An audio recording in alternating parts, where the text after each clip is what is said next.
Welcome back to another episode of It's All Been Trekked Before. This time, Journey to Babel. That's right, it's a journey. Much like Universe Journey. But that has nothing to do with this. Hey, Christmas is coming up, right? I think it is. You know what? Go to IABDpresents.com. Check out some of the IABD Presents merch. Yeah, check it out. There's all kinds of cool stuff there. Buttons, t-shirts, autographed scripts. Go check it out and make a great gift. I'm a medium. Also, while you're giving out gifts, it's better to give than receive. Go to patreon.com/IABD and give the gift of supporting artists, supporting what we do. We love doing this. We hope you love us doing it. Help us help you. Go to patreon.com/IABD. We will love you even more than we do now. Speaking of people we love, our editors, David Huff and Ando Schaefer, who just edited this intro so it sounds like I did it right. Anyway, we want to give them much love. We love this episode. You're going to hear us talk about a journey to Babel on It's All Been Trekked Before. Welcome out to another episode of It's All Been Trekked Before. Most of your regular hosts are here. This is Steven. And Keith. And Jimmy-Jerome. And that's it. No female presence this time. No. We failed. Not even a baby this time. Nothing. Now we can be as sexist as we want. Actually, this episode was not, like, can you think of any examples of sexism in this one? Not super, really. You had the for some reason, the scantily clad ambassador. Yeah, but was that this episode? The purple woman? Yeah. Yeah, that was this episode, but I think some of the men were dressed interestingly as well. That's fair. Were they all ambassadors, technically, I guess? Yeah. Or staff, or representative. Yeah, like they were definitely... There was one ambassador for several of the species, but they said there were 100 important guests. Yes. So, yeah, I mean, Federation started with, 12 founding members, plus however many had joined by that point. We got to... What was cool about this episode is we had to meet a lot of the different aliens that make up the Federation, which this is really the first time, other than Vulcans, we've really gotten into that. Yeah. Andorians were one of the founding member species. Mm-hmm. I think Tellarites were one of the founding member species. So. Did we see any of those? Yeah, the Andorians were the blue and Okay. Yeah. And the Tellarites were the ones with the pig snouts. Yeah. Okay, see, I had like a scavenger hunt down here. I just had Purple Woman, the Powder Blue Sea Monkeys, which I guess were the Andorians. Yep. Little Shriners. Yes. The guy with the pigtails, and I put bearded vag pigs. Right. Yeah. The vagina noses they had. So those were yeah. Which ones were they? The Tellarites. Tellarites. Okay. Yeah, and I guess when they were budgeting this episode, they realized they didn't have to do many exterior shots of planets or anything. So let's put all the money in the costumes and make it. Yeah. So no kidding. And they seem to have a pretty thick cast of people in and out of there, so it looked like a full world of some sort, like a full universe. It was the cantina scene before the cantina scene. Yeah. If you're curious, besides those 4 species that found the Federation, humans, Vulcans, Andorians, Tellarites, which were all featured prominently in this episode, Rigelians, Cordonites, or Cordonites, and Denobulians? Deviants? Not Denobulans. Oh, okay. We're also founding species of the UFP.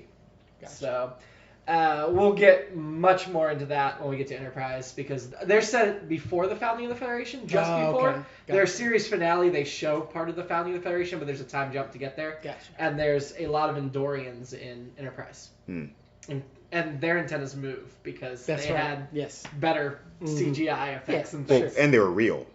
That's true as well. The ambassador was real. The aide wasn't. He was just very calm. Yeah. I mean, they are a violent species. As we mentioned before, and they don't get into it in this episode, they're a 4-gendered species. The Andorians, right? The Andorians, yes. Just like standard, universally. Universal genders. It's 2 males and 2 females. But that's their 4 genders. No, it's all male-female. No, we learned in the last episode. I know the Deep Space Nine novel set after the series, they added Andorian to the crew, and that was really interesting. They start to get into that species. But I didn't watch a lot of the Enterprise stuff with the Andorians, but I guess they were pretty heavy into that as well. Well, I guess you're going to eventually. Eventually, in we'll about get 15 years. Yeah. Oh, God. Hang in there. Take your vitamins. But yeah, unless I am dead, Right. I could get some type of heart malfunction. I'm sure there'll be enough blood to be produced to I fix don't it. know. I have a pretty rare blood type, Keith. We'll all get our annual physical and and try to avoid getting stabbed by not an Andorian, by a Teller. Well, No, he was a Orion. Orion. Oh, so they did say what he was. Yes. So, someone different than the Tellurites. Okay. Yes, the Orions, you would have heard of them because Vina was the Orion slave girl and she was green-skinned. That's right.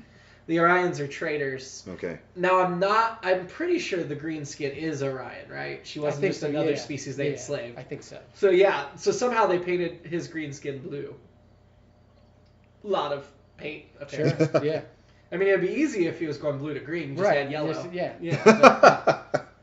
That's how paint works, right? They just took, what they did was just take the yellow out. Just like they took the human blood away from the Vulcan blood. Gotcha. For Spock. Gotcha. Fusion for Sarek. Do you think they did a good job differentiating some of the alien species and the behaviors and things? It was hard. I mean, I guess for the ones that actually had lines and Yeah. stuff. I mean, there were some other, colorful looking characters in the background that were interesting, certainly, but A lot of violent. The Andorians were violent. The Tellurites were very confrontational. I guess that's kind of what. I mean, I hate to say it, but it's sort of like the easy way out for some of those kinds of things. The warring species. This is how to make it look alien from humans because, oh God, they're so. Well, I mean, I guess it was something to be more refreshing than, say, a Vulcan, in the sense of, oh, these guys are too calm, and oh, these guys are too violent. Humans are just right. The little Shriners seemed happy. Yeah. Yeah, everyone else seemed like they were at a party. Yeah. Yeah, other than the main people.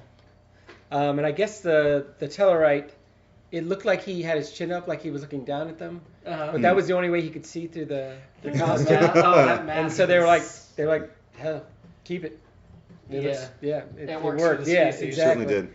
I enjoyed seeing all the different aliens. We certainly had some different characters. We'll go into guest stars in a few minutes, but you want to do your fashion? Because I feel like that's really relevant to this portion. Fashion. I just wrote down lots. And the cantina scene. Yeah, there was... I forgot. This came well before the Cantina scene, Cantina copy. Oh, it did. It did. I forgot to point out the Lavender Jedi.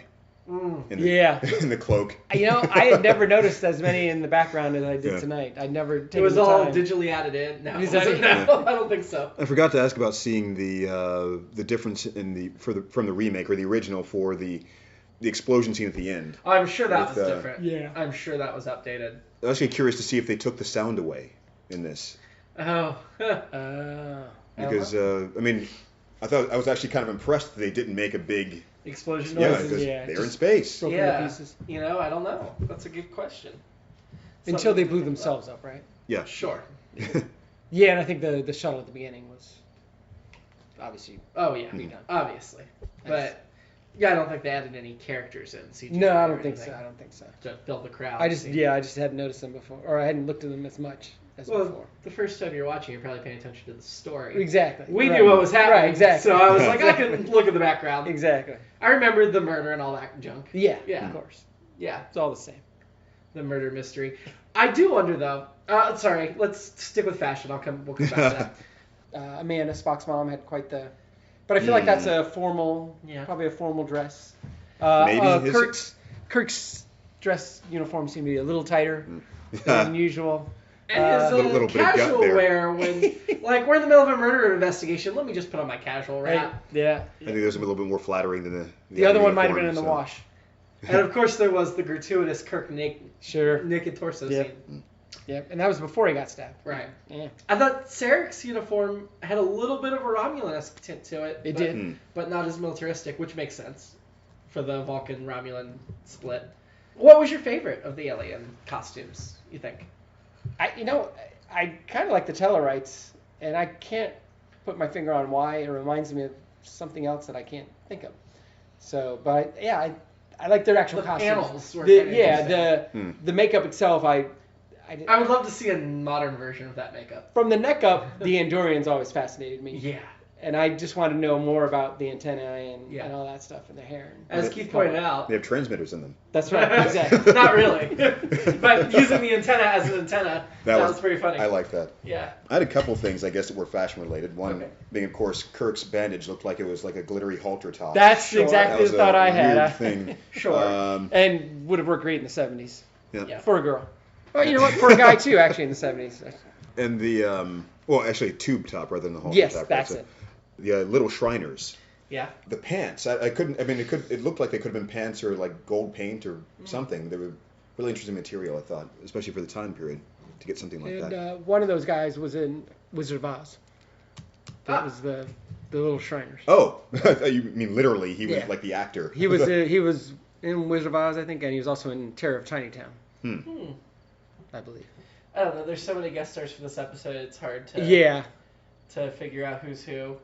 A lot of they're all alien names. Recognizable people that, not necessarily big people, but definitely your classic character actor. I've seen him in other stuff. Couldn't tell you what. I see a small copper skin ambassador, Billy Curtis. Yes, that's what he was billed as. Also Planet of the Apes, Beverly Hillbillies, Batman. He played a midget in the television show Batman. That's what's credited as midget. Yeah, not exactly politically correct. I can imagine. I guess he probably got that call a lot, but he gets a call from the agent. What's the role? Small copper-skinned ambassador. What was the actor name again? Billy Curtis. Yeah, it sounds familiar.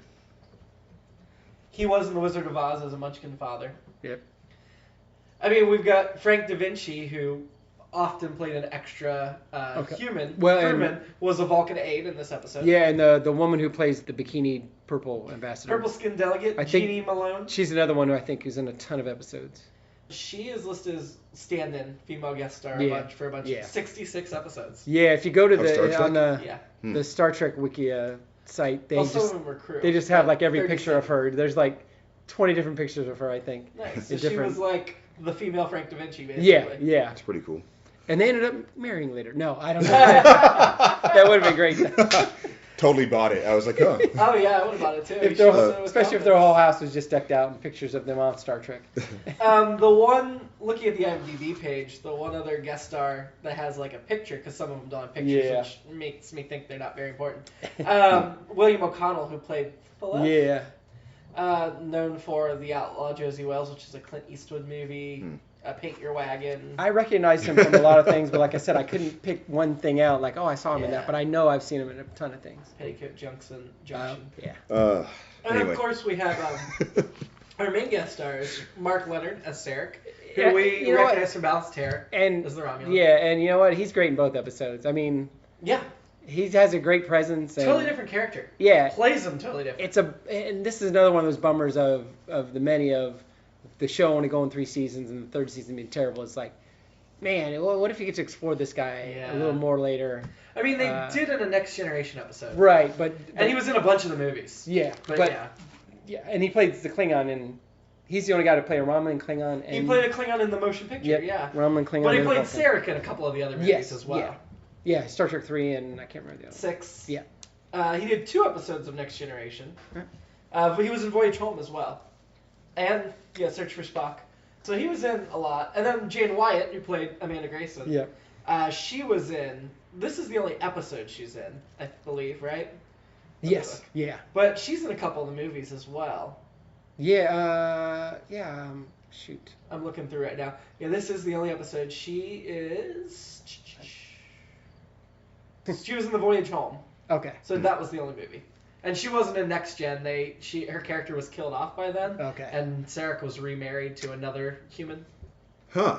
That's even though she was still alive, she didn't die until 2006 at 96 years old. Yeah, she's also best known for Father Knows Best, just like Eleanor Donahue in our last episode. She actually, and I didn't know this before, second best known for Star Trek IV: The Voyage Home, which wasn't a huge role. Well, and she was in Lost Horizon, which is a classic movie, and she was in a couple other big movies, and then she...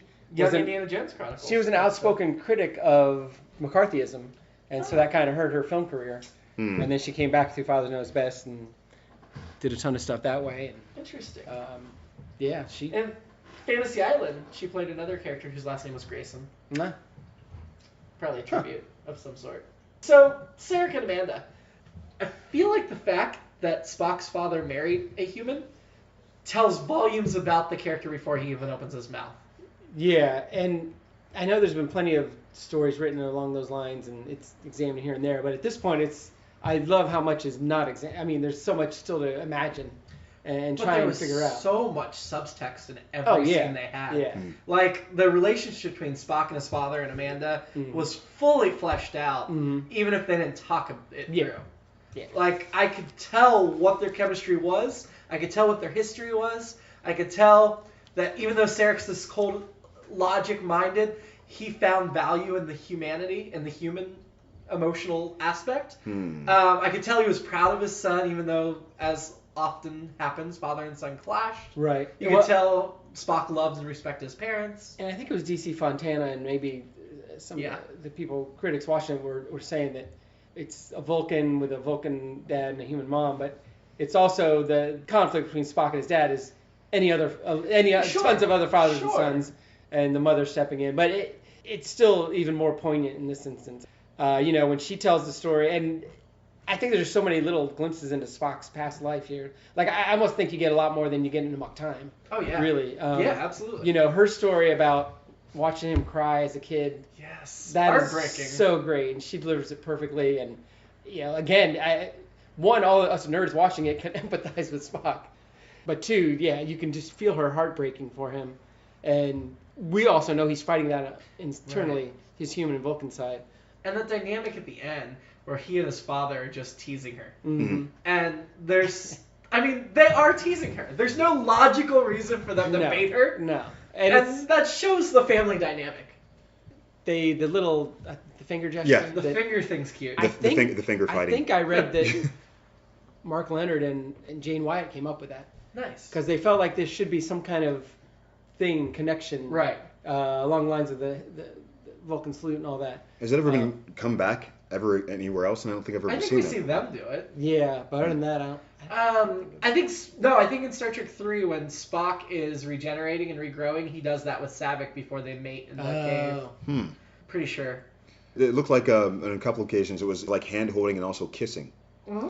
Exactly. I love the ending cut up scene where everyone's just having like comedy gold suddenly. One of the best openings and closings of a Star Trek episode. It was sort of like finally somebody left didn't leave Sarek hanging. Like after the burn and the with the Tellurite ambassador, the whole thing about it's gonna be very expensive. Yeah. Kirk just looked at him. Oh, nothing. All right, fine. Then finally his wife just like, well, that was a good one. Had to give it to you for that one. The only logical way to only logical path was marrying her. That thing. Yeah.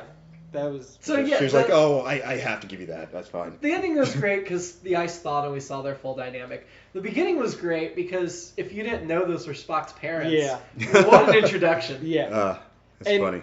I didn't read anything about how they shot that. I mean, it looks like they're in an airplane hangar, and it's, all the 6-8 security guards all getting ready to go out there. And the primping, I love that. They're primping, which is weird. All the way up to the elevator, just like, okay. They're not in dress uniform, finished. but they're still primping.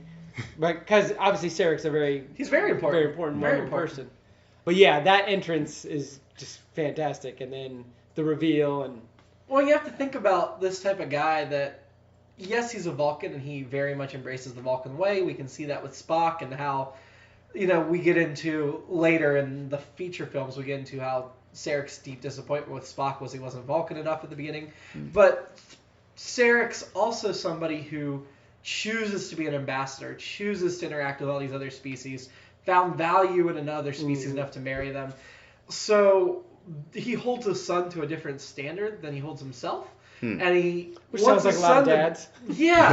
Or almost like he regrets not being more Vulcan himself and holds his son to it. Well, because he married a human. Right. And a woman. There's just such an interesting... Or maybe he feels... Such an interesting chemistry there. He feels obligated to maybe even overcompensate so he can't be accused of not giving Spock the proper Vulcan education and so forth. Well, and I think it really pained him to see Spock picked on as a child and for his difference, because I'm sure there was a certain amount of blaming himself for bringing a child into that in that manner. And as much as Vulcans act like they're above all the emotional petty crap, every time we get a really sneak peek into the Vulcan society, they are just as petty and vindictive and ridiculous as everybody else. They just think they're better than as we know, the Vulcans had to choose this way of life because they were so warlike. So, I mean, even the most Vulcan of Vulcans has that simmering underneath, has somewhere inside them, it's there. But they have that haughty attitude. Yeah. They're the smug people driving the electric car going, I'm better than you because I made this decision. And yet they're just as fallible and, Well, they channel it through being really catty, like socialites at a party or something. And then couching in logic. Yeah. Yeah. Passive aggressive. Physiological. I mean, they get really into that Enterprise. They spend time dealing with that. But that's something that's always struck me about the Vulcans is they are as emotional as any other species, for sure. Yeah. Even though they pretend not to be. Yeah, and Spock clearly is, more torn up, and I mean, he has no choice. I think as time goes on, we see him embrace the dual culture. Whereas in the original series, he's very much, I gotta be Vulcan. Yeah. And that lasts through the motion picture, and then he kind of and I think that's finds the balance. That's like a lot of people. They mature through life and figure it out, or get closer to figuring it out. I think he's much more comfortable with his human side in his old age. Yeah, and I read a little bit about the Spock going to Starfleet instead of the Vulcan Science Academy, and I think the first Abrams movie had a similar storyline where he got tired. The Vulcans at the Space Academy kind of looked down at him because he was human. He's like, all right, I'm out of here. Yeah. And they don't say it here, but it's kind of alluded to. I mean, plus not just Spock proving his dad, hey, I can do this, but I think it's like, screw you, I'm going to go do it over here. Yeah. And, really, Spock ends up becoming, in the big picture of the whole Star Trek universe once we get there, he's as big as Sarek, if not bigger. Oh, yeah. I mean, obviously, as fans, he's obviously the center of the show, or one of the main people in the show. But he becomes an ambassador that really opens up the dialogue between Vulcans and Romulans again. Yeah. And that, of course, goes into the Kelvin universe and all that crap. But, right. That's all part of his journey. Yeah. This is my favorite Spock episode. Not Amok Time. Yeah. I really like this episode this one, for what it reveals. Amok Time is weird in that as much as it tells you about certain things on Vulcan, it doesn't tell you a lot about it or nearly as much about Spock as this episode does. Well, they basically tell you his father's important. Okay. Yeah. Here we see how important he is. Well, and they say he hasn't seen him in 4 years and he has to talk to him 18, but why weren't his parents at the Ponfar? They mentioned that. I can't... Oh, there was a throwaway line in that episode. In Amok Time? I think he said they were off-world or something. Okay. Yeah, I know it was mentioned. I mean, shouldn't they have that circled on their calendar years in advance? Well, apparently Spock didn't even know. Oh, he thought he could fight it off. So maybe he fought it for a few months. That's right. And would it be logical for them to wait around when they can't affect the outcome? You're right. That's true. Still, I would think Amanda would want to be there. She'd want to be, but I think she gives in to the Vulcan way a lot. I mean, she chose to move to Vulcan. She chose to live among them. And even though she never gave up her humanity, never even tried to give up her humanity, and I don't think Sarek ever wanted her to. I think he valued her for who she was. But that's an interesting person, too, that goes and lives in that different culture. Yeah. And raises a son in it. Mm-hmm.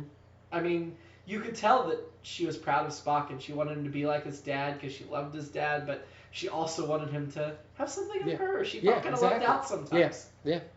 Well, lots to unpack, sorry. I can just talk about their dynamic. Because those are my two alternate episodes with the Sarek Amanda courtship.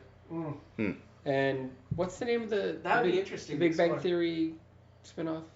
Young Sheldon. Yeah, Young Spock. Yeah, sure. Which we get a little bit of later in some stories. It would have to be narrated by Zachary Quinto now, though, since Leonard Nimoy's dead. Yes. Now we can talk about the murder mystery itself because that's important. Yeah. Less important to me, but it's important. It's stuff that keeps you going and occupied, and it's not uninteresting enough to fill in the gaps. I appreciated the dialogue with Spock revealing the Vulcan martial art. Oh yeah. And essentially just very dispassionately thinking through the idea of his father having done it or the possibility of it having done it. Yeah. My father's capable, but he'd have to have a good reason. Right. Yeah, that part was really cool. Yeah. It was just breaking it down. And I like that Sarek was just like, yeah, of course you suspect me. That makes total sense. Yeah. Yep. Yeah. I'm not gonna, I was alone. Sorry. How dare you? No. Amanda was the one upset. Sarek's like, no, I get it. Here's my question about that, and I think we've talked about this before. Why aren't there any security cameras on the Enterprise? Right? Like, why don't they know where First place, transporter room. Yeah. No, they'd be too bulky to have up there. Sure. They look like those huge cameramen all the time holding them. So, right. What could they? You're right. They'd be those with a flash bulb when they want to take pictures. Oh, back to Spock. Sorry. Sure. I know I want to talk about other aspects of the episode, but that decision that the point where he decides not to do the transfusion, yeah, out of sense of duty and protecting the ship, that was powerful stuff. It kind of made sense. I mean, I don't know. It made sense, but hard it was to- powerful. Yeah. Is he throwing shade on Scotty there? I don't think he's throwing shade. I I mean- think from a logical perspective, Scotty's not the commander. Spock is the best, but It doesn't sound like something that Scotty. Well, would, Kirk's the best, and Well- he knows that. He never says that. this is true. it doesn't sound like something that Scotty would want to do either. No. He would probably agree Right. that I don't want to do it. You do it. You know, that's. Although if Spock is like, my dad's dying, they'd be like, what? Oh, no, I'll get it. But Yeah. Well, not only that, you probably need Scotty in engineering. You know, for if True. something like that, like True. during a battle. But Scotty was just not in this episode, so they kept dancing around. That's That's just. just- Scotty And doesn't Spock throw out? I feel like he throws out a version of the Wrath of Khan. needs of the many. Reality Yeah. needs Yeah, the Fury yeah, one. yeah. They pretty much say it there without Yes. saying it specifically, which is Right. great. Absolutely. Well, they didn't want to like give anything away yet. They didn't want to like foreshadow too hard. Yeah, and the writers being like, "Hey, I got this. Let's stow that away just for the movie." What are you talking about? We're gonna save it until the second feature film. Second feature film. We're not even gonna finish this season. Trust me. 15 years from now, it's gold. If anybody had the slightest inkling, I mean, No. there's no way. There's no way anybody had the slightest inkling when they were No. making this episode that there No. would be 50 years of franchise history. What idiot would say needs of the many? You will in 10 years. If they would have known 15 Call back years, to last Yes, episode with Zephyr indeed, Cochran. if they would have known 15 years that was going to happen, then they'd have renegotiated everyone's residuals Oh, on God, this. yes. Well- The other thing was when Spock's like, "Oh, I realized the deal with the Orion and the ship," and they're like, "No." He's like, "I gotta talk to the captain." Yeah, the only way you can talk to him is get out of the bed, get on an elevator, go to the bridge. No, you couldn't possibly click a button like, "Hey, what do you got to tell him?" Nope. And the best thing is to let's just knock him out. Well, that was the thing I had about the fake Andorian Orion. Oh, yeah. Like, okay, we're gonna bring him to the bridge instead of putting him on a view Right, screen, right. and then not only that, we're just gonna let him go and walk up to the captain and not like keep him Yeah. handcuffed or anything. I love that he was just like. Go ahead. What if he had another knife? Yeah. What if he just decided to strangle Kirk? Right. Kirk was weakened. Yeah, and why didn't Kirk kind of jump when he showed up? Because shouldn't he be a little like, "Oh, gee, Like I'm all he getting stabbed does is again." punch Kirk in the knife wound and Kirk goes down. He was just looking dismayed Yeah. at the screen. Like, I'm thinking, oh my God, is he going to lunge at somebody any second now No. to maybe try to stop them from Well, he was doing anything? really overconfident that his people were gonna win. Yeah. Until they didn't. Then he was just like, well, I guess this is going to happen. Sigh. Just kind of staring at it. Kirk was doing a lot of console pounding in this episode. Yeah, he was.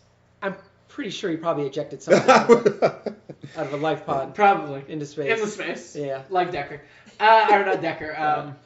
Oh, shoot. Who was it? I don't remember. Snug's nose. Shatner was overacting in this episode. He had some good moments, but he also had some, when he was injured and stuff, he was really laying it on thick. His Brent, call security. Security.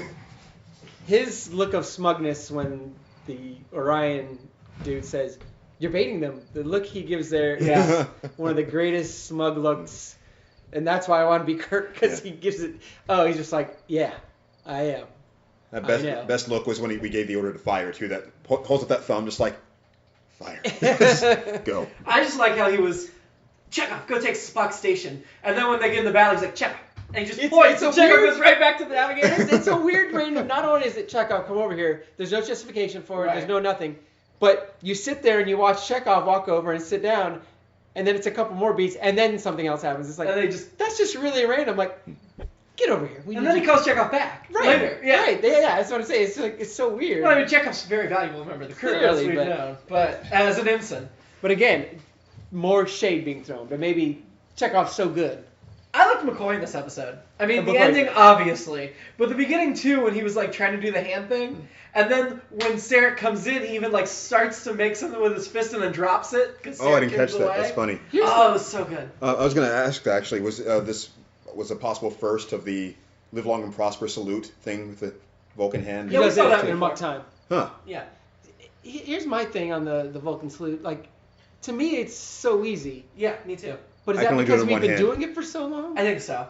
And Actually, there's... I don't know if a random So- person on the street could do My it. Really. hands, I can do it one hand, the other one I have to do this Um, other thing with it and kind Can of. do it. Now, Yeah. when you first ask somebody to do it and they've never done it before, some people can do it, some people can't, but I think you can train yourself.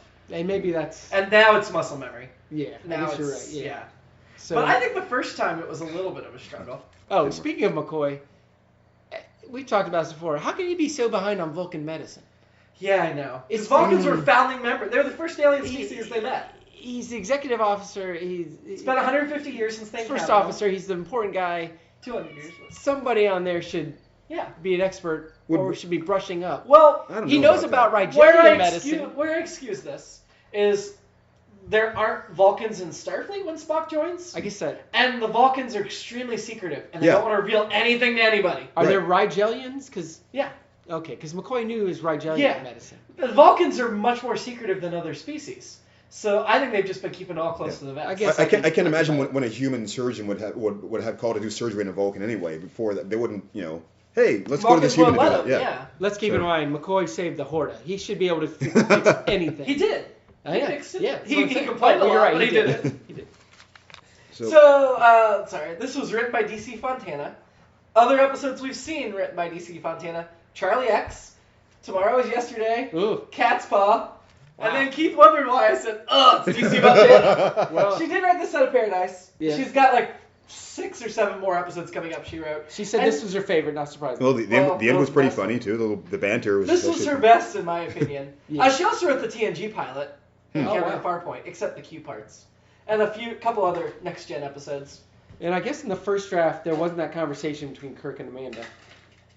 That came in later. Okay. So- That was a Gene Alcoon rewrite, probably? I'm trying to think. That might have been a Roddenberry. There was Ooh. something he threw in that she did not like. And that's what it might have been. Well, honestly, given her track record so far, her script should be messed with. I always thought very positively of her, just hearing about her Right. influence All in the the, things she in the did, yeah. adaptation, in the evolution of Star Right. Trek. But then when I actually see what episode she wrote, I was like, oh, no, she's written like the worst episodes until this. Is it possible they made her take credit for the bad episodes? And they were good Falling until the sword. Roddenberry got a hold of them? Yeah. Well, because she was the secretary, so, Right. oh, nobody wants to touch this. We're going to put DC's name on it. It's possible. It's like they say, we've already had too many citations. I'm going to slide over and put you in the driver's Right. seat Yeah, I don't instead. know. Yeah. Oh, she was driving the whole time. Yeah. Yep, he's right, officer. I mean, it's certainly possible. But this episode, This episode was great. Great. If this is what we're judging her on, I would judge her as highly as I ever did. yeah. What didn't you like about this episode, besides not being able to talk over the intercom? Snugs yeah. wants to talk about the episode, too. So, there were those devices, I'm sure, that they threw, the plot devices, to force those kinds of quandaries. Mm-hmm. And, to build the suspense toward the end for that reveal. Mm-hmm. But it's fine. I mean, as far as I can't really think of anything that... Yeah, other than some of the things we talked about. Nothing I hated. I mean, obviously the costumes and makeup are actually really good, especially for then. Oh, yeah. Absolutely. You could, I guess if you wanted to, you could call it some of the father-son stuff cliche, but it's not. It's 'cause Not it's the way so they new. play it. No, it's great. And was it cliche in the 60s? No, yeah, exactly. It is now, but... But yeah, and the episode clips. Yeah. There isn't a lot of, Fast other pace. than waiting for Chekhov to sit in the helmsman, the navigator seat in the one part. The episode really moves along. This is another one I probably could have used 10 more minutes in just for further Yeah. character development. But, yeah, it's fine. Yeah. Another thing I wanted to observe before about the way that it seemed fleshed out. Just every scene, they didn't skimp on the extras, so it felt like an actual ship, Yeah. like something was actually happening. It felt more natural that way. The full bridge, the full retinue of crewmen primping before the the shuttle arrived, and all the aliens in the buffet or whatever they were doing there. Just it didn't feel slapped together. So Yeah, I would agree. The idea for the episode, DC Fontana wanted to do an episode on Spock's parents for a while. Oh. So she actually even came up with the idea. And some of the threads they drop about Spock's childhood in this episode we'll pick back up in the animated series episode when we get a flashback to Spock's childhood. And I was correct. The Amanda Kirk scene, Roddenberry rewrote. And Fontana was not happy with what was going on in that? I don't remember now exactly. After Sarek leaves during the tour? tour? Yeah, the tour. That was the thing about the tour. He's like, Spock will give you the tour, and Sarek's like, I'd prefer somebody else. And then Kirk's giving the tour? Like, Yeah. Kirk's the backup? Right. Except, if I were Kirk, I'd be like, oh god, this is too juicy. Yeah, I'm yeah. definitely doing this. Yeah. If it was anything else, like if it was just, oh, Spock's not going to do it, It would be Chekhov or somebody. Right. But no, Spock's not giving up. Or Kirk's not giving up his chance to talk to Spock's parents. Well, you did see him start to pry. You know? Yeah. And I didn't hate that conversation, but she specifically says I did not have anything to do with that scene. Oh, I did have one more note. Oh, sure. Having just got married, I liked it when they called her Mrs. Sarek, and she's like, "Oh no, that's not my name. It's well, what is his last name? Oh, yeah, you're not gonna pronounce it. Yeah, I love that. Can you do it? Yeah, I can do it, but I'm not gonna. Well, she's like, after years of practice, I'm still not quite there. And then they kept calling her Mrs. Sarek. Yeah. And she was like, whatever. Yeah. I'll answer to it. I don't care. Well, I mean, what else are you gonna do? Yeah. At that point. Sure. I mean, Spock's made reference that you can't pronounce his name. Humans can't. Oh yeah. Her maiden name's Grayson, right? Isn't that what you said? Mm-hmm. Yeah. So. Women of the episode. Lots of choices in this one. Women in Star Trek. You know, I didn't think half the woman was going to stick around this long, but she's got legs, yeah. Marlena? Yeah. Staying with her. Keith, you're still under merged Kedford. Well, I mean, that's going to be like a 30-year commitment, I guess. So I can't really. At least. You're finishing out the series. Yeah, I've got to. I made a hasty decision, just like Cochrane did. So I guess I've got to. If you can just get off the planet to which she'll die. Oh, God. I mean, there were some sexy costumes. I liked the design of the purple woman. Yeah. But I can't say that the woman herself was attractive enough to beat out the Cloud. She was no yellow feathered showgirl. No, yeah. she wasn't. No, not at all. Yeah. I guess I'll stick with the Cloud. They needed some more female ambassadors at that meeting. Yeah. Because the females we saw were pretty much extras in the background. Yeah. We'll have some more female ambassadors to come. We will. Yeah. Episode ranking, where we start at the top. Yeah. Better or worse than Mir? I think that's a tough one. I have a clear answer, but I'm waiting to hear what you guys think first. They were, probably of similar importance. Yes. I think to the because Sarek and Amanda's appearance is very important. Yeah. And they're the guest stars that come back the most in films and stuff.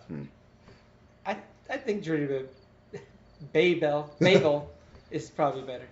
I probably like it better. But Mir is the top one right now. Yes. I think let me rephrase that. Journey to Babel is probably better, but I think I like Mir more. But that's just another one of those where No Man Has Gone Before has a higher ranking for me than some episodes probably shouldn't. But definitely above Amok Time. Yeah. Oh, that's tough. Amok Time's second right now. Yeah. That is yeah, I mean, that's the tough one. I mean, certainly better than Amok Time, and for similar reasons. Yeah. But better or worse than Mir? Steven says it is better, even though he likes Mir better. Yeah.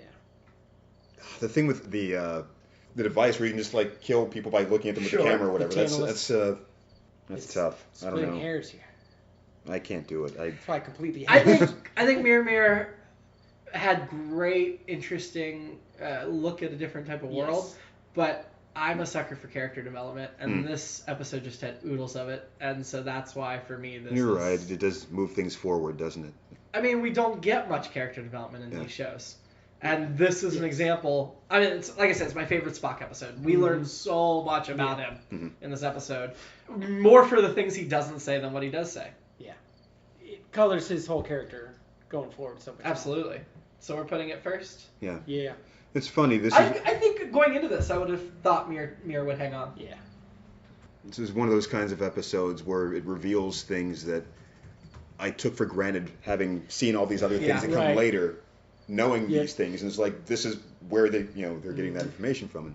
Did you know those were Spock's parents as they walked off? Yeah, because we talked about it so much. Well, I mean, I've heard. I mean, having seen things later on in the universe or whatever you would call it, the Star Trek verse. I certainly knew when I heard the name Sarek. I was thinking that's probably Spock's dad's name. I don't remember exactly, but I could tell what they were going for. Do you remember, Stephen, if you were surprised when they revealed they were his parents the first time you saw it? I feel like I may have known about the episode before I watched this one, actually. So I don't think I was. That's the bad part of not being quite old enough. Yes. Not quite being there at the beginning. Yes. Yeah. We'll have to ask Barbara when when I talk to her. I'd be curious. Because she tends to remember the first run. Yeah. Yeah. Like I said, a lot of them I do remember seeing before I knew them, but this one, in my memory, I knew of the episode before I saw them. I knew this was a good episode. I knew it was important. I forgot how much is in this episode. Yeah. I remember the murder plot more than I remember the character development, and I don't think I'll make that mistake That's again. what I kept thinking about, too. All I could think about was the Andorians. Yeah. Fake The fake antenna, yeah. Coming off. I remembered the whole time it was a fake Andorian. As soon as I saw him, I was like, oh, yeah, he's not Andorian. Yeah, to me, all I could think about was all the other aliens. Yeah. All the other ambassadors. I forgot about Spock's dad having a heart condition. Yeah, I did, too. All that. I'm just trying to remember where I know I've seen Andorians and something else too, and I can't Besides remember. Enterprise? Maybe that's where it was. Star Trek? Because they really... Yeah. That's Wait. what I'm thinking. Like, No, I mean within Star Trek. Because they really heard- don't have much with the Andorians until Enterprise. Like, after this, we just don't ever deal with the Andorians. which is I did watch. It is a bummer. It's such a interesting species. Yeah. I did watch some of Enterprise, maybe the first half of this. And I don't think we ever really deal with the Tellarites. Like, I think Mm. this That's is my the thing, Tellarites' yeah. biggest thing. Yeah. I wish they'd deal more with some of the original series aliens. Like the Gorn. I would have loved to explore them more. Yeah. Oh well. What you gonna do? Next week, we're going to discuss Friday's Child. Also written by DC Fontana. Our familiar Joseph Pevney is directing again. This one says, a Federation clashes with the Klingon Empire over mining rights on Capella 4. A sudden coup between its warrior-minded inhabitants forces Kirk's party to flee with the now-dead leader's pregnant wife. That seemed to give away quite a bit. That's the description I have. Is it Julie Newmar in that episode? Yes, she plays Okay. Eileen. All right. Aired Alright. December 1967. Okay. This All is the coming back. only episode in which Uhura and Sulu call Scotty by his nickname in the original series. Otherwise, they call him Mr. Scott. That trivia popped right up. I remember Julie Newmar now. And then, quote of the episode, and this is still Friday's Child. Scott, there's an old saying on Earth, Mr. Sulu. Fool me once, shame on you. Yeah. Fool me twice, shame on me. He got it right, not like yeah, George W. yeah, Bush. yeah. And then Chekhov responds, I know this saying. It was invented in Russia. That's definitely the first time I ever heard that saying was watching Really? Star Trek. Yeah. I was like, that's great. I'm gonna remember that. I mean, I certainly heard it before Bush. Oh yeah. Screwed it yeah. way up. Yeah, I heard it more after But- that, but this is the first time I heard it. Yeah. All right, well, I'm curious to see this. I don't have. Yeah, I don't have strong memories of this one. Other than pregnant Julie Newmar. Yeah, I remember Kirk like running over a hill with a pregnant woman, but I don't really remember else. She may challenge the captain's woman. More Klingons though, which this will be the third episode of Klingons. Yeah. Now we're starting to get Klingons quite a bit. We had Inner Mercy. Did we get through Day of the Dove yet? No. No. Okay. And Tribbles hasn't come yet. No, but we recorded it. Right. We just haven't. It hasn't come in the lineup yet. Yeah, I thought there was another one besides Air to Mercy that we've seen. Maybe not. Star Trek Discovery. Well, yes. We'll get back to this in 15 years. Yeah. Yeah, we're not covering Discovery week by week. Yeah. But right now, we recommend it. By Spoiler now, we alert. would have already watched a whole bunch of episodes, and maybe we don't recommend it Oh, anymore. you're right. You're right. As we record this, we've As we only seen record 2 this, hours. we recommend it. Only seen 2 hours, though. That's right. It could go all downhill. It could. Probably not, though. But really strong start. Yeah. Okay. Well, as Spock would say, have a good night. I'm Mr. Spock. Good night. Live long and prosper.